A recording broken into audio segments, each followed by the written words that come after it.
Today I'm taking a look at Deus Ex Human Revolution on the Potato Masher. If you don't know, the Potato Masher is a $375 PC custom built in 2014 and designed to compete with the PS4 for the rest of its life cycle. One advantage that PC gaming has is that you can buy games from previous console generations and enjoy them at great frame rates and resolutions without needing to shell out for a remaster or take your chances with a bad backwards compatible port. Of course, some older games need a remaster or some extra attention in order to look as good as you'd like, so in the back catalog series, I also look at easily accessible mods and improvements that you could use to have a great experience with an older game. Deus Ex Mankind Divided is coming out this week, and I'm currently working on a video for it, but if you want to get caught up on the series, Human Revolution is cheap on the PS3, Xbox 360, and PC. But while you're stuck at poor resolutions and frame rates on the previous gen consoles, how does the game run on the Potato Masher? Human Revolution was a great-looking game 5 years ago, and it still looks good now. The art direction is bold and unique, and the lighting and textures still hold up decently well. Character models and facial animations do look a little behind the times, and the in-game aliasing leaves a lot to be desired. There are crawling edges on most straight surfaces, with a decent amount of jittering as you move around. At 1080p with no VSync and everything on very high settings, the Masher runs the game above 100 FPS pretty much all of the time. With a small tweak or two, those of you with 120Hz monitors could easily enjoy a fairly locked experience. However, I'm stuck with 60Hz, so I capped the frame rate. The Masher has excellent frame timing and has zero issues maintaining this frame rate. After a few minutes reacclimating to the game and its mechanics, the only visual issue that seems to still be subpar was the crawling edges and aliasing. So let's see what we can do about that. Even if you don't have a high-resolution monitor, you can enable options in your graphics card control panel if you have an NVIDIA or AMD card, and it'll let you run games at higher than native resolutions. This is a taxing but effective way to improve aliasing and in-game models. It's effectively turning on super sampling anti-aliasing even if the game doesn't support it. Without reducing any visual settings, the Masher is able to run the game now at either 1440p and 60 FPS or 4K and 30 FPS. Here are some comparisons so you can see how the game's visuals improve.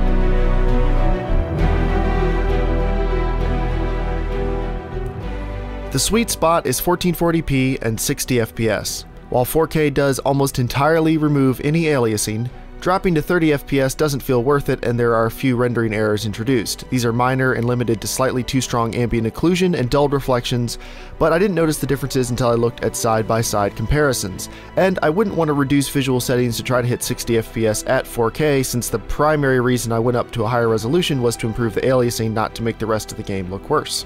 At 1440p, I get to keep the great frame rate and still make a significant improvement to the aliasing. It's not perfect, but there's no performance difference while I'm locked at 60 FPS and the visuals improve, so it's a no-brainer. However, is there anything else that can be improved? I'm normally in favor of leaving a developer's intended art style alone and unchanged to best enjoy their vision for the game. However, you guys did request some ENB and SweetFX comparisons, so I chose a very easy to install package, which you can of course find in the video description.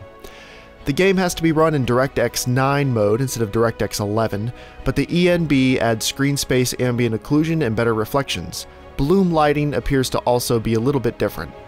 The SweetFX preset removes some of the strong golden color balance and returns the game to a more neutral or cold traditional sci-fi look. It's up to you whether or not this makes the game look better, but these mods affect performance enough to limit the Masher's 1440p performance to 30 FPS. At 1080p, it still runs at 60 FPS.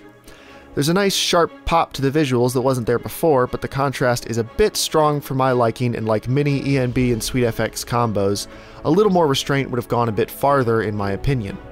I'm not skilled enough to make my own presets and have them look decent, but this is a pretty good option if you want to improve the game's visuals and you like the overall style these mods offer. Besides its nice visuals, Deus Ex Human Revolution has a gripping story and fairly deep action RPG gameplay. If you missed it the first time around, it's absolutely worth picking up as you get ready for Mankind Divided, and the game runs and looks great on the Potato Masher with or without mods.